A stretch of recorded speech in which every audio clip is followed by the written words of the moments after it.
الحمد لله الذي أبرز من تجليات الجمال وأفاض من فيوضات المن والإفضال على من اصطنعه لنفسه من الرجال ما أدرك به غاية الآمال وتسربل به في خلع الجلال والكمال وصلوا لأن يدار عليهم في حضرة قدمه على بساط أنسه كأس الوصال فظهر على أيديهم من حقائق العلوم ونتائج الأعمال ما حارت فيه العقول فلم تفصح عنه بمقول وعجزت عن العبارات عنه والألسن والأكلام فلم تشتمل عليه النقول فكان التصديق به ولاية صورة ومحبة أهله سعادة في الدنيا والآخرة وكان وجودهم أمانا للأمة ونورهم جلاء للظلمة وذكرهم سببا لنزول الرحمة أشهد أن لا إله إلا الله وحده لا شريك له وأشهد أن سيدنا ومولانا محمد لا نبي بعده اللهم صل وسلم وبارك وكرم على سيدنا محمد الذي تم به النظام وانحلت به على الوجود شائب الكرم والإنعام فاستقام يتيمة عقد الاكتفاء وواسطة نعمته الهداية والاجتباء وعلى آله وصحبه والتابع التابعين إلى يوم الدين أما بعد حضرة المحترمين مدير المعهد الحبيب محمد بن علي الحداد متعنا الله بطول حياته الشريفة وكذلك الحبيب أحمد بن مصطفى الصقاف وعلى بقية الأساتذة الذي لا أستطيع أن أذكر أساميهم ولكن لا ينقص قدر احترامنا لهم سائلين مولى تعالى أن يطيل أعمارنا في صحته والعافية مع اللطف وكمال الرعاية آمين آمين يا رب العالمين. اسمحوا لي أن أقدم أمامكم نبذة قليلة بل قطرة يسيرة من بحار أوصاف صاحب الحول الحبيب مربي أرواحنا وأجسادنا أبويا حسن بن أحمد باهرون سائلين مولى تعالى على أن يمنحنا إن شاء الله بالاقتداء به وبالاتباع به حتى نكون قرة عين النبي صلى الله عليه وسلم كما كان هذا دعوه عليه رحمة الله رحمة الأبرار. وإن كنت لست فرسان هذا الميدان ولكن امتثالا للأمر فنطلب منكم السماح والعفو فالسماحة شأنكم يا كرام. Manakib riwayat hidup daripada Abuya Al-Habib Hasan Baharun amatlah banyak. Waktu yang singkat tidak memungkinkan kita untuk menyebutkan semua sifat-sifat, semua kemuliaan yang pantas dan patut untuk kita jadikan panutan di dalam kehidupan kita. Akan tetapi sebagaimana dikatakan oleh Al-Imam Ali bin Muhammad Al-Hajji وإن كانت الألسن لا تفي بعشر معشار أوصاف ذلك الموصوف walaupun lisan kita tidak akan mampu untuk menggambarkan sekalipun hanya 1/10 dari 1/10 kemuliaan beliau akan tetapi kita sebutkan tidak lain dan tidak bukan tashwiqan lis-sami'in wa tarwihan lil muta'alliqin untuk menumbuhkan rasa rindu kita kepada beliau Abuya Al-Habib Hasan bin Ahmad Baharun dengan harapan insyaallah kita dapat meniru sebagian daripada sifat-sifat beliau. Amin amin ya rabbal alamin. Riwayat hidup beliau kita mulai dari kelahiran beliau. Beliau dilahirkan tanggal 11 Juni 1934 atau bertepatan dengan tanggal 27 Safar. Semenjak dilahirkan, maka beliau Abuya Al-Habib Hasan bin Ahmad Baharun mendapatkan didikan langsung dari ayah dan ibu beliau. Pendidikan pertama beliau tidak lain dan tidak bukan adalah ayah beliau sendiri, Al-Habib Ahmad bin Husain Baharun, serta ibu beliau Asy-Syekhah Fatimah Bakhabazi. Dari mereka Al-Habib Hasan Baharun selalu dilantunkan di telinganya kalimat tauhid, selalu diperdengarkan kepadanya kalimat Allah, diperdengarkan kepadanya kalimat suci baginda Nabi besar Muhammad sallallahu alaihi wasallam. Sehingga dengan hal tersebut maka terbentuklah di dalam jiwa beliau al-inayah ar-rabbaniyah, perhatian khusus daripada Allah Subhanahu wa taala.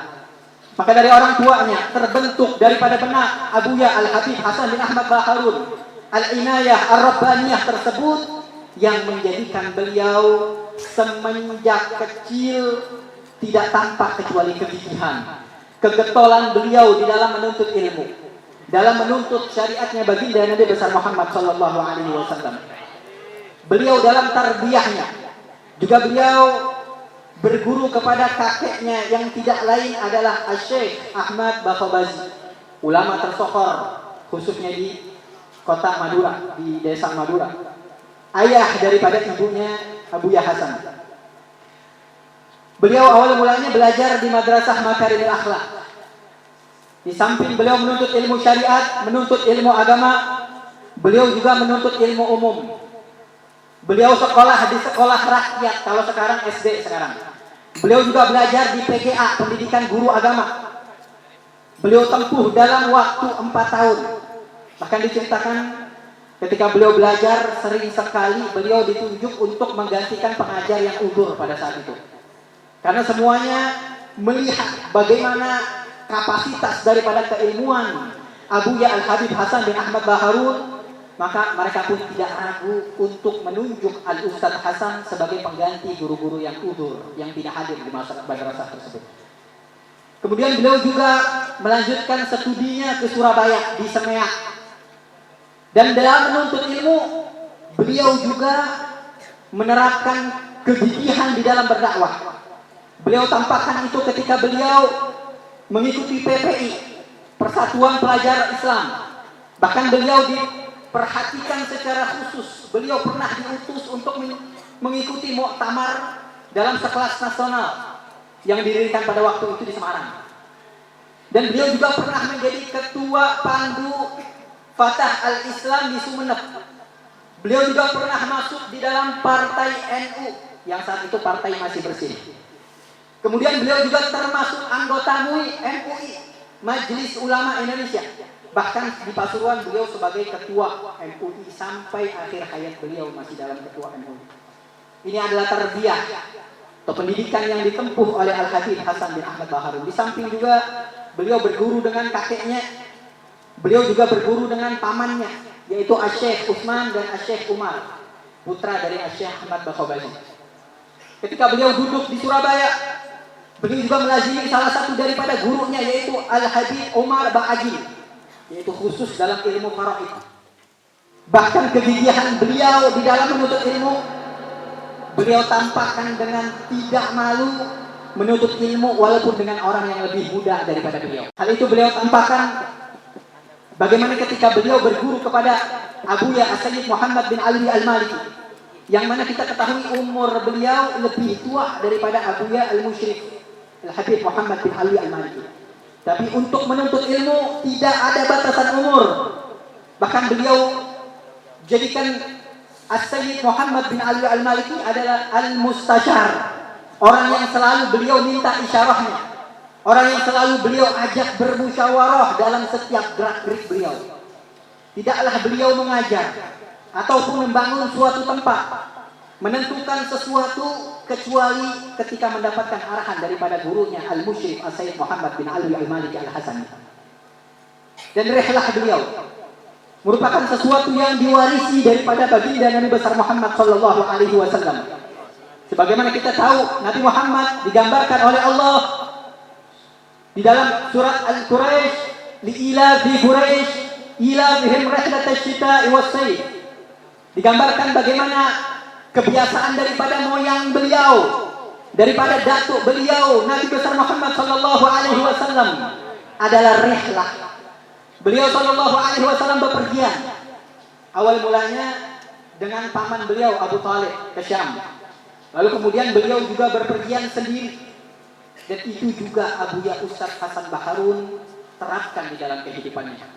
Pertama kali beliau rihlah ke Masa Lembu dengan ayahnya Al-Habib Ahmad bin Husain Baharun. Dalam rihlah beliau ke Masa Lembu, yaitu untuk berdakwah di jalan Allah sekaligus berniaga. Karena mereka merupakan golongan yang tidak ingin menjual agamanya demi untuk urusan dunia. Mereka berniaga, mereka jual beli di dalam rihlah, di dalam berpergian tersebut untuk memenuhi kebutuhan ekonomi mereka. Di samping itu tujuan utamanya yaitu berdakwah di jalan Allah tidak pernah mereka lupakan. Bahkan tampak bagaimana kedermawanan daripada Al-Baharun di Masa Lembu. Banyak sekali orang yang mengatakan itu Al-Habib Ahmad Baharun ketika beliau berdakwah di Masa Lembu sering sekali mengalami kerugian. Karena Al-Habib Ahmad dan putranya Al-Habib Hasan itu kalau seumpama berniaga, berjualan, lalu kemudian orang yang diajak jual beli itu gak punya duit, maka gak segan-segan beliau itu memberikan secara cuma-cuma dengan barang dagangan tersebut. Hal ini tidak lain dan tidak bukan karena bukan urusan harta yang menjadi prioritas mereka, tapi yang menjadi prioritas mereka bagaimana mereka dapat menjalankan dakwah baginda Nabi besar Muhammad sallallahu alaihi wasallam. Kemudian beliau juga melakukan rihlah sendirian ke Pontianak kurang lebih pada tahun 1966. Banyak sekali yang bercerita itu Abuya Ustadz Hasan Baharun, nggak mungkin dakwah beliau itu untuk mencari harta, itu nggak mungkin. Karena daerah yang dimasuki beliau itu hutan belantara, daerah yang masih penuh dengan lumpur. Yang tinggal pun adalah komunitas fakir miskin, orang-orang yang nggak punya. Jadi mereka meyakini nggak mungkin itu Ustadz Hasan Baharun dakwah untuk mencari uang, nggak mungkin, sama sekali nggak mungkin. Tapi beliau rihlah hanya untuk berdakwah, hanya untuk menyampaikan syariat baginda Nabi besar Muhammad sallallahu alaihi wasallam.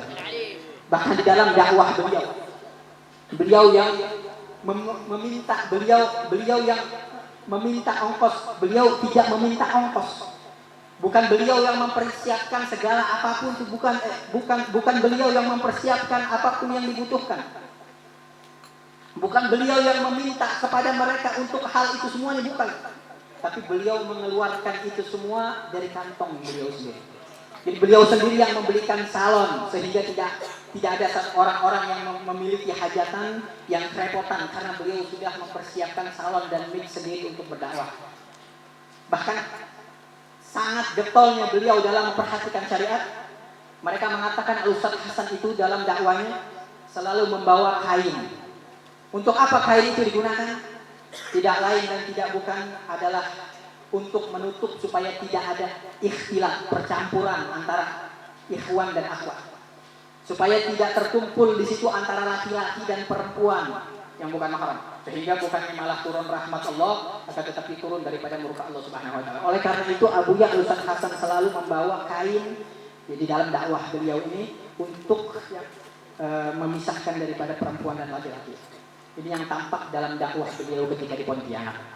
Bahkan beliau memiliki strategi untuk mengumpulkan manusia. Beliau sama sekali tidak bosan, sama sekali tidak putus asa ketika berdakwah. Beliau memasang strategi bagaimana untuk mengumpulkan manusia, bagaimana cara menyampaikan dakwah.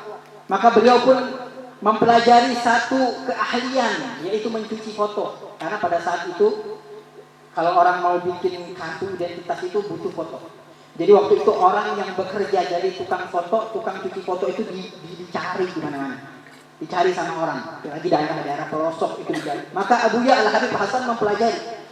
Beliau pun ketika masuk ke Pontianak, beliau membawa hal tersebut, keahlian itu sebagai strategi untuk mengumpulkan manusia. Ketika mereka datang untuk mengambil hasil foto tersebut, Al-Ustaz Hasan sengaja tidak memberikan terlebih dahulu. Mereka berkumpul, lalu kemudian Al-Ustaz Hasan pun memulai untuk menyampaikan ajaran-ajaran yang wajib mereka ketahui. Bagaimana cara wudhu, bagaimana cara sholat, bagaimana hukum ikhtilat yang bukan mahram. Perkara-perkara yang betul-betul mereka butuhkan, beliau sampaikan dalam waktu yang singkat, lalu kemudian beliau berikan foto tersebut. Ini adalah gambaran daripada rihlah dakwah beliau ke Pontianak. Lalu kemudian pada tahun 70, beliau pulang kembali ke Madura karena mentaati perintah daripada ibunya untuk melakukan dakwah di dekat-dekat itu. Tapi Al-Ustaz Hasan bin Ahmad Baharun tetap melakukan dakwahnya. Bahkan tidak ada tempat di Jawa Timur, bahkan di Jawa Tengah kecuali kota itu pernah dimasukin oleh Al-Ustaz Hasan bin Ahmad Baharun untuk menjadi pengajar khususnya yang berkaitan dengan bahasa Arab. Karena Ustaz Hasan Baharun memahami betul-betul kunci untuk mendapatkan segala ilmu pengetahuan tidak lain dan tidak bukan adalah bahasa Arab. Karena itu beliau mengajar dan menjadi pengajar yang handal. Baik itu di Gondang Legi, di Malang, di Bondowoso, ataupun di Bangil dan di mana pun tempat. Beliau menjadi pengajar guru bahasa Arab. Ausafuh, sifat-sifat beliau. Kalau kita mau membahas sifat-sifat beliau, maka amatlah banyak. Karena sifat-sifat itu tidak lain dan tidak bukan beliau ambil daripada datuk beliau baginda Nabi besar Muhammad sallallahu alaihi wasallam. Sehingga sifat yang ditampakkan oleh beliau seakan-akan cerminan daripada sifat datuknya Nabi Muhammad sallallahu alaihi wasallam. Sebagaimana dikatakan fama min khuluqin fil bariyati mahmud illa wa huwa mutalaqqan an zainil wujud. Tidaklah ada satu perangai yang baik kecuali diambil sumbernya dari baginda Nabi besar Muhammad sallallahu alaihi wasallam. Kalau kita mau mempelajari tentang kedermawanan beliau, Ustaz Hasan bin Ahmad Baharun, bagaimana beliau menyembunyikan kedermawanan tersebut. Kita lihat bagaimana riwayat yang disampaikan oleh salah seorang supirnya, yaitu Al-Akh Muhammad Radi. Beliau itu, Al-Ustaz Hasan, setiap malam kerjaannya ngumpulin duit 5.000 rupiah. Padahal 5.000 rupiah itu pada saat itu besar. Beliau kumpulin itu uang 5.000-an. Ketika sudah terkumpul banyak, maka beliau keluar di tengah-tengah malam. Ketika semua orang sedang tidur lelap, beliau Al-Ustaz Hasan dan hanya ditemani sama supirnya, beliau pun berjalan mencari orang-orang yang membutuhkan. Entah itu pemulung, entah itu tukang beca, entah itu siapa saja yang membutuhkan. Maka beliau selipkan uang tersebut pada orang yang membutuhkan itu tanpa diketahui sama orang-orang tersebut. Betul-betul beliau amalkan apa yang disabdakan oleh baginda Nabi besar Muhammad sallallahu alaihi wasallam. Di antara orang yang mendapatkan naungan Allah adalah seseorang yang bersedekah lalu dia menyembunyikan sehingga jangan pun orang lain tangan kirinya pun tidak mengetahui apa yang disedekahkan oleh tangan kanannya. Itu betul-betul beliau terapkan. Beliau keliling ke Bangil, bahkan kalau uangnya masih ada, beliau nggak langsung pulang, tapi beliau pergi ke Pandaan, ke daerah yang dekat dengan Bangil. Beliau tidak pulang kecuali uang tersebut sudah habis dibagikan semua. Ini adalah salah satu kedermawanan daripada Abu Ya'la Habib Hasan bin Ahmad Baharun. Bahkan kedermawanan beliau juga, bagaimana ketika beliau ini sudah mendirikan pondok, kita tahu. Ketika ada sebagian santri yang tidak mampu, ketika ingin berhenti dari pondok karena biaya tidak mampu, maka beliau larang, beliau cegah, tidak boleh keluar. Seraya beliau mengatakan, bulananmu menjadi tanggunganku, yang menjadi kewajibanmu adalah menuntut ilmu. Maka ini adalah salah satu kedermawanan daripada beliau Habib Hasan bin Ahmad Baharun. Lalu kita mau membicarakan kesabaran beliau, bagaimana beliau mengemban hal-hal yang tidak baik, hal-hal yang menyakitkan beliau daripada orang-orang di sekitar beliau. Beliau merupakan orang yang amat-amat sabar. Itu dapat disaksikan oleh orang-orang di sekitarnya. Kalau kita mau membicarakan perhatian beliau dengan makhluk, beliau sangat memperhatikan dan menyayangi makhluk hidup. Bahkan jangankan kepada manusia, kepada binatang pun beliau menyayangi. Kasih sayang yang tinggi. Pernah diriwayatkan ada seekor kucing yang kesakitan. Jadi setelah kucing itu melahirkan, tapi entah nggak tahu di mana anaknya, sehingga nggak ada yang yang mengeluarkan susu daripada puting kucing tersebut, otomatis susunya kan bertambah banyak menjadi kucing itu kesakitan. Maka beliau ambil itu kucing, beliau hisap puting daripada kucing tersebut, beliau keluarkan susunya. Sehingga akhirnya kucing tersebut pun tidak lagi merasakan kesakitan. Bahkan dengan binatang pun beliau penuh dengan rahmat kasih sayang. Kalau kita mau bicara tentang istiqomah beliau, sifat yang amat mulia, diriwayatkan istiqomah beliau dalam memperhatikan murid-muridnya. Beliau gak pernah berpisah dari muridnya kecuali ketika sudah sampai pertengahan malam. Jam 12 malam beliau baru keluar dari maktab, selesai memantau murid-muridnya, baru beliau pulang ke rumahnya. Dan jam 12 malam itu pulang ke rumah. Gak sampai di situ. Bahkan bagaimana istiqomah beliau dalam bangun malam. Udah tidur jam 12 dan jam 2 pun beliau udah bangun. 2 jam doang tidur. Keluar lagi ke rumah, dari rumahnya menuju ke maktab. Lalu kemudian jam 3 beliau berkeliling membangunkan santri-santrinya dengan membunyikan klakson sepedanya. Kemudian beliau turun dari sepedanya, masuk ke sebagian kamar, bangunin santri-santri yang ada. Ini keistiqomahan Abuya Al-Ustaz Hasan bin Ahmad Baharun.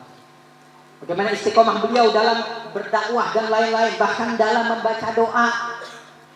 Beliau menganjurkan kepada murid-muridnya untuk tidak keluar kecuali membaca doa syafaat supaya diselamatkan oleh Allah Subhanahu wa taala dari mara bahaya.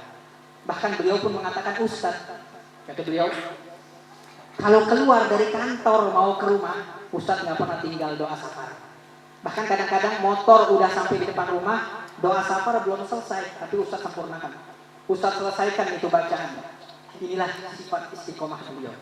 Semoga Allah Subhanahu wa taala mengaruniai kita segala sifat yang telah dikaruniai oleh beliau, dan insyaallah kita dapat mengikuti apa-apa yang telah dicontohkan oleh beliau Al-Ustaz Hasan bin Ahmad Baharun. Amin amin ya rabbal alamin. Kemudian yang terakhir, bagaimana pujian daripada orang-orang soleh. Orang-orang yang soleh, bahkan para wali pun mengakui keunggulan daripada beliau Al-Ustaz Hasan bin Ahmad Baharun. Sebagaimana contoh Abuya Sayyid Muhammad bin Ali Al-Maliki. Beliau pernah mengatakan kepada murid-muridnya, "Idza aradtum an ta'rifu sidqat tawakkul was sabr, fanzur ila Hasan bin Ahmad Baharun." Kalau kalian ingin melihat bagaimana kebenaran dalam bertawakal, di dalam bersabar, maka cukup lihat bagaimana profil dari Al-Ustaz Hasan bin Ahmad Baharun. Al-Habib Hasan bin Abdullah Asyadili, beliau mengatakan, Hasan Baharun minal abdal.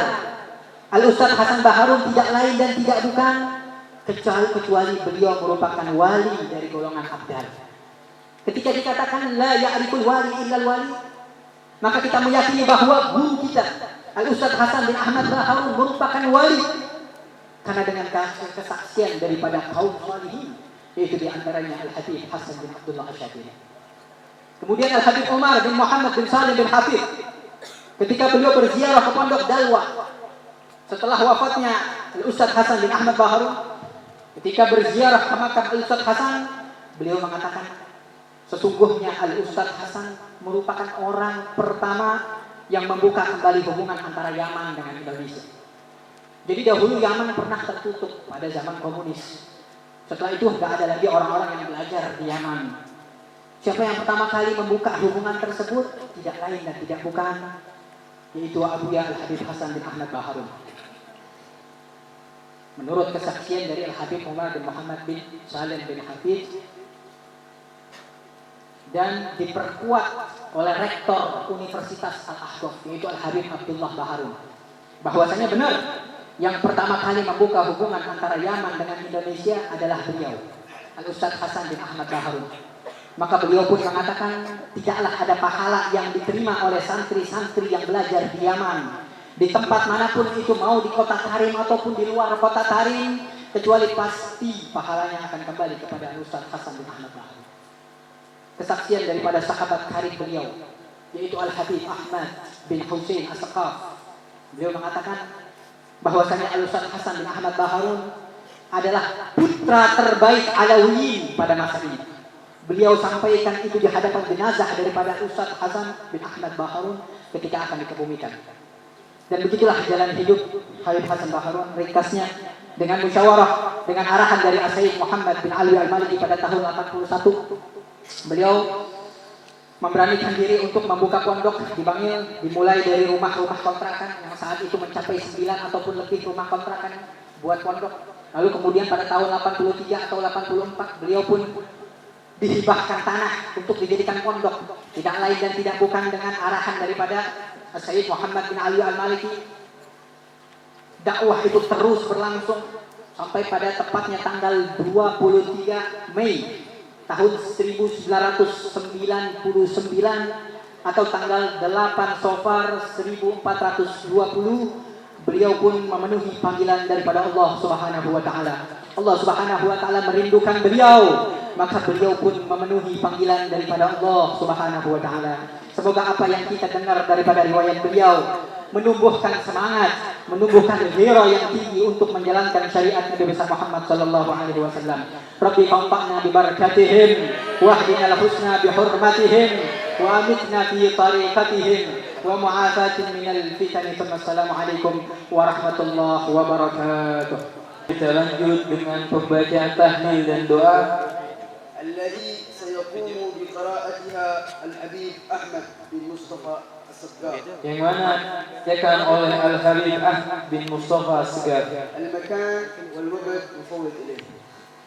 Kepada beliau tempat dan waktu dipersilahkan. 10 menit mati. La ilaha illallah, la ilaha illallah, la ilaha illallah, la ilaha illallah, la ilaha illallah, la ilaha illallah, la ilaha illallah, subhanallah wa bihamdihi. سبحان الله وبحمده سبحان الله وبحمده سبحان الله وبحمده سبحان الله وبحمده سبحان الله وبحمده سبحان الله وبحمده سبحان الله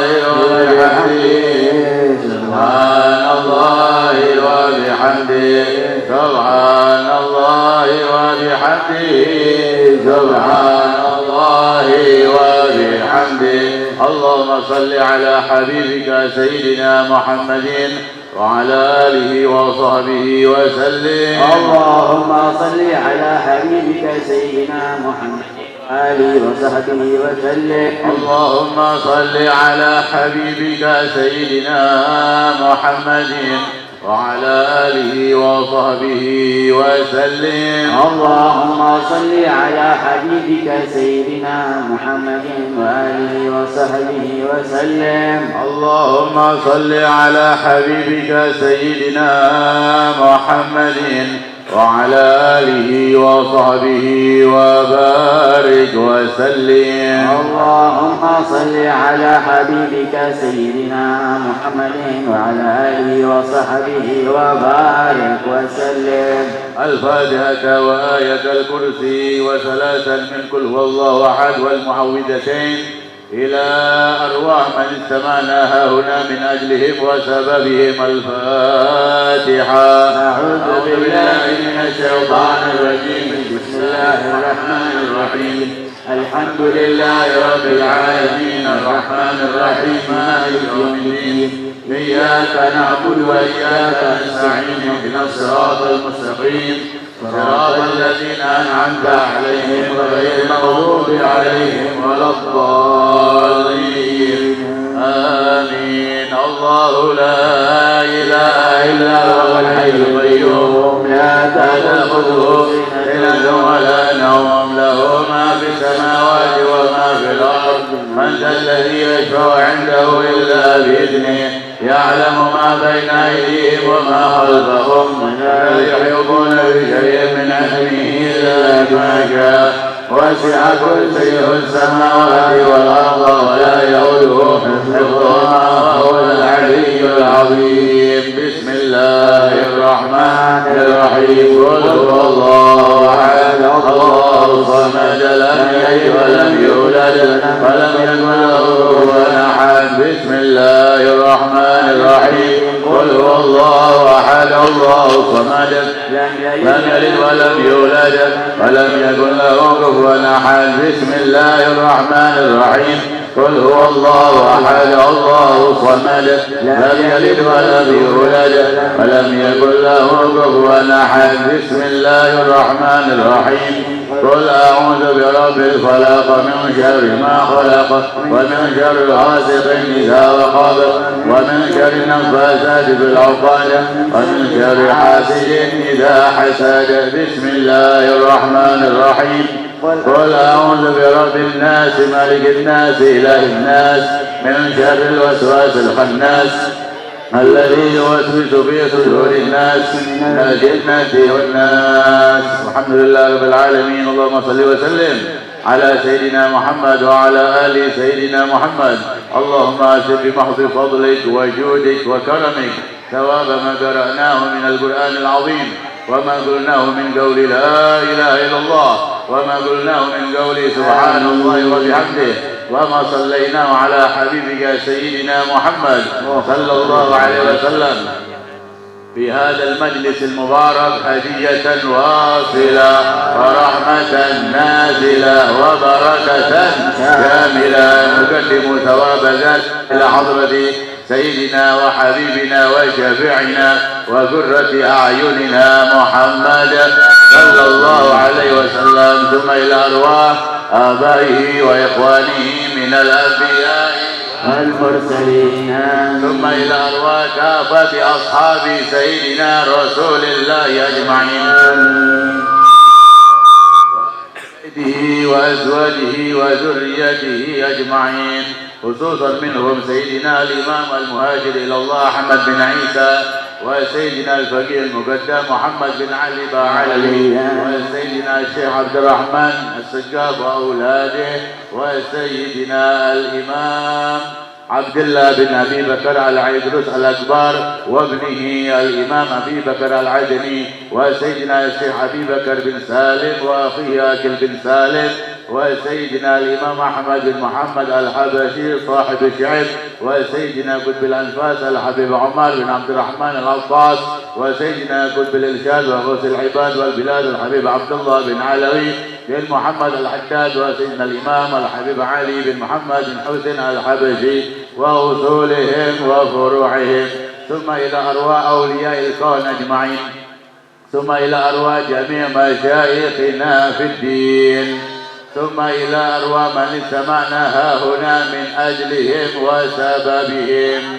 أبويا الأستاذ الحبيب حسن بن أحمد بهرون، وأبويا سيد محمد بن علوي المالكي الحسني، والأستاذ الحبيب قاسم بن أحمد بهرون، والأستاذ الحبيب مصطفى بن أحمد بهرون، والأستاذ الحبيب عيدروس بن محمد الهندوان، والأستاذ الحبيب طاهر بن يحيى، والأستاذ الحبيب حسين بن صالح المحضر، والأستاذ الحبيب عبد الله بن عبد الرحمن مولى خيلة، والأستاذ بدر بخبازي، والأستاذ ناصح النور، والأستاذ أحمد شاكر، والأستاذ أمير شريف الدين، والأستاذ عبد الحميد، والأستاذ أسراري، والأستاذ وحيد هاشم، وجميع شهداء معهد دار اللغة والدعوة من الأساتذة والأستاذات والطلبة والطالبات وأصولهم وفروعهم والمنتسبين إليهم أجمعين خاصة، ثم إلى أرواح والدينا ووالديكم وأمواتنا وأمواتكم وأموات المسلمين عامة. أوصل اللهم ثواب ذلك منا إليهم، واجعله نورا يسعى ويتلألأ بين أيديهم، واجعله حجابا لهم من النار وسترا لهم من النار وشراء لهم من النار، وبلغ به من الفردوس أعلى منازلها، واكتب لهم به من الثواب أجزله وأوفر، وسجل به موازينهم من الحسنات واغفر لهم به جميع الذنوب والسيئات وارفعهم به عندك إلى أعلى الدرجات واخلفهم في أولادهم ومن انتسب إليهم بالخلافة الحسنة والعجب الصالح. اللهم أدخل في قبورهم الروح والريحان والفسحة والأمان والعفو والرضوان يا حنان يا منان يا من إذا سئل أعطى وإذا استعين أعان. اللهم ارحم تضرعنا واجبر انكسارنا واقبل دعاءنا واختم بالصالحات أعمالنا وأعمارنا وعلى الإسلام والإيمان جميعا توفنا وأنت راض عنا ولا تحيينا اللهم في غفلة ولا تأخذنا على غرة واجعل آخر كلامنا من الدنيا عند انتهاء أجالنا قول لا إله إلا الله محمد رسول الله صلى الله عليه وسلم. أحينا عليها يا حي وأمتنا عليها يا مميت وابعثنا عليها يا باعث وارفعنا بها يوم لا ينفع مال ولا بنون إلا من أتى الله بقلب سليم. ربنا اغفر لنا ولإخواننا الذين سبقونا بالإيمان ولا تجعل في قلوبنا غلا للذين آمنوا ربنا إنك رؤوف رحيم. اللهم مغفرتك أوسع من ذنوبنا ورحمتك أرجى عندنا من أعمالنا. وصلى الله على سيدنا محمد وعلى آله وصحبه وسلم والحمد لله رب العالمين. بسر الفاتحة.